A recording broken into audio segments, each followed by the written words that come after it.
ओम स्वरूपाय नमः. ओम श्री सद्गुरवे नमः. ओम श्री परमात्मने नमः. नमस्कार. श्री गीता योग वर्जन 2014 शोध ब्रह्मविद्येचा.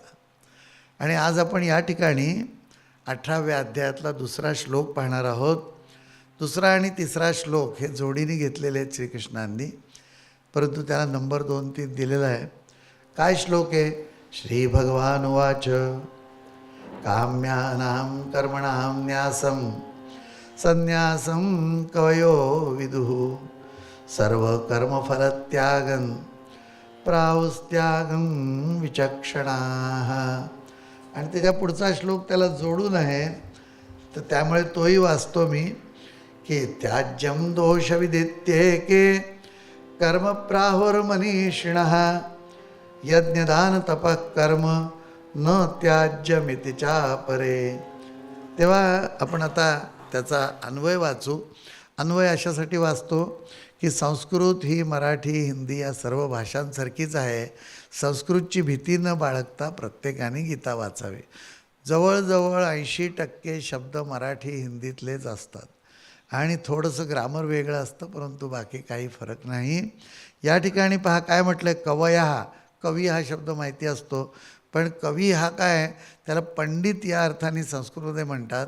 कारण लेखन सोपं असतं.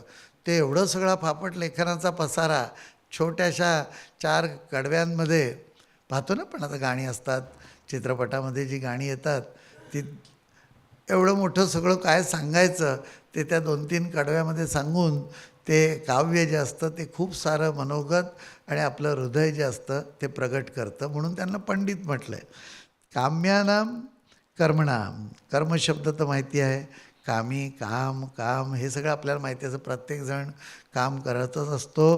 म्हणजे काम्य कर्माचा न्यासम म्हणजे त्याग, ठेवून देणे, हाच संन्यासम विदुः, संन्यास समजतात.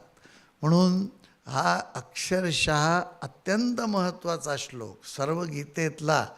म्हणजे प्रत्येक श्लोक महत्त्वाचा आहे असं आम्ही आपलं म्हणत राहतो, परंतु हा खरा महत्त्वाचा आहे.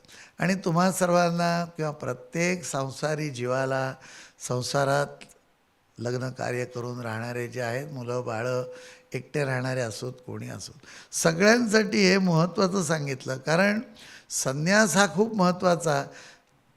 आपले जे 4 हे आहेत, ब्रह्मचर्याश्रम, गृहस्थाश्रम, वानप्रस्थाश्रम आणि संन्यासाश्रम.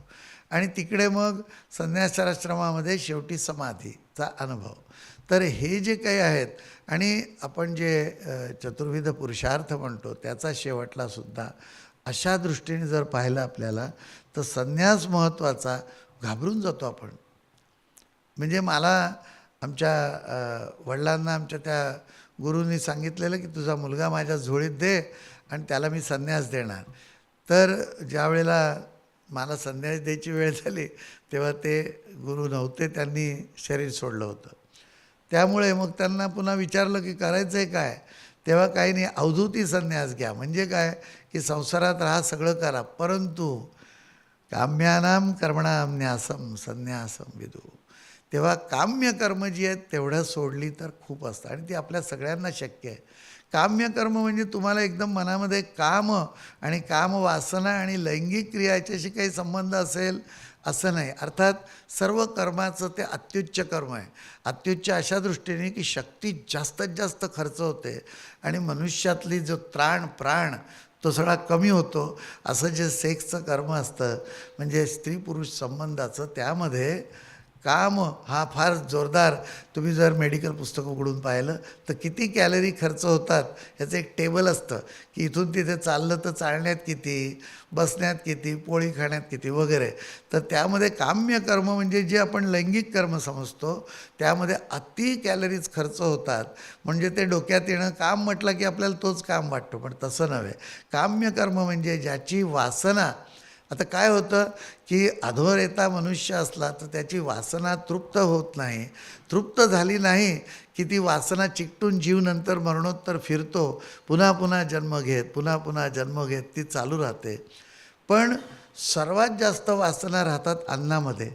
तुम्ही आपण ज्या वेळेला कुठल्याही व्यक्तीची आठवण काढतो तेव्हा त्याला काय आवडतं, तो येणारे म्हणजे काय करावं.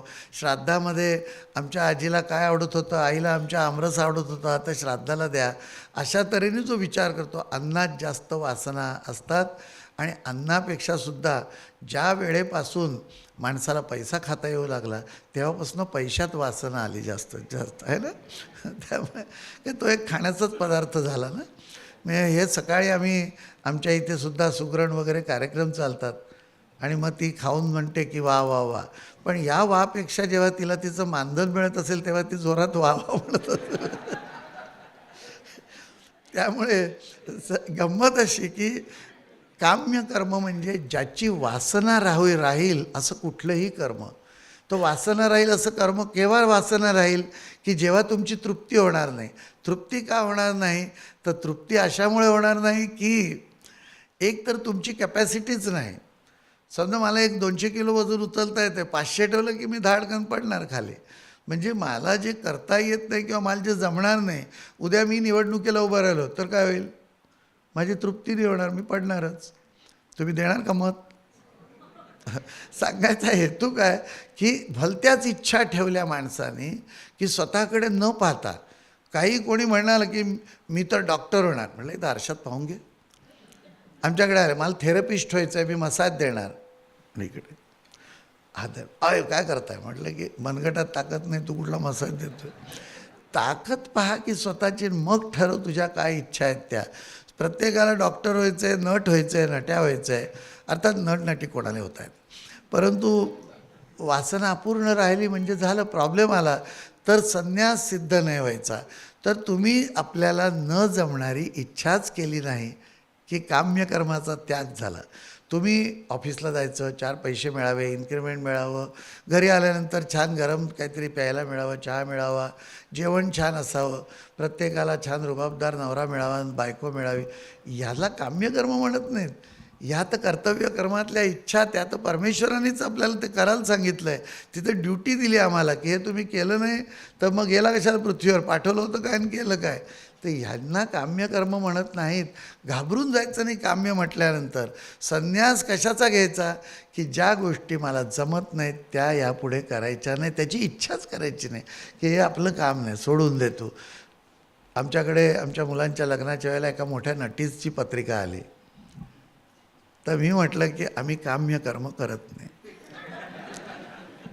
म्हणजे काय, पण आम्हालाही न झेपणार आहे स्थळ, हे काय इथे कारल्याला ती नटी राहील का, तर जाऊ द्या म्हण. इच्छा केली असती म्हटलं अरे काय छान होती, हातलं स्थळ गेलं, असं सगळं मग वासना राहिली आहे. पुन्हा जन्म, पुन्हा ती नटी. काम्य फोटो लावतात लोक रोज खोल्यांमध्ये. म्हटलं अरे तुझी बायको इतकी सुंदर आहे आणि तू त्या नटीचा फोटो कशाला लावलाय खोलीत. लावतात लोक. त्या सांगायचा हेतू काय की काम्य कर्माचा त्याग, घाबरून जायचं नाही. तेव्हा संन्यास हा असा सोपा असतो. आणि पुढे काय म्हणतो, विचक्षणा हा सर्व कर्मफल त्यागम प्राहू. तर विचारकुशल पुरुष सर्व कर्माच्या फलाचा त्याग करणे यालाच त्याग म्हणतात. हे आपण पुढच्या वेळेस पाहू. नमस्कार.